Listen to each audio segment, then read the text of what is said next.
எங்கள் பகவான் திருமுகம் காண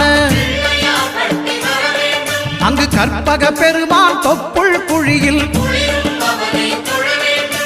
பார்க்கடல் பிறந்த சந்திர பகவான் கணபதி வயிற்றில் நிறைந்திருப்பான். எங்கள் கற்பகத்தானை கண்டவர் தமக்கு தீரா பிணிகளை தீர்த்து வைப்பான்.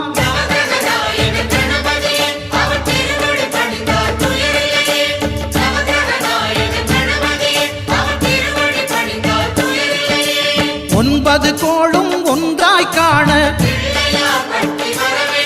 அங்கு கற்பகம் என்னும் கடவுளின் மெய்யில்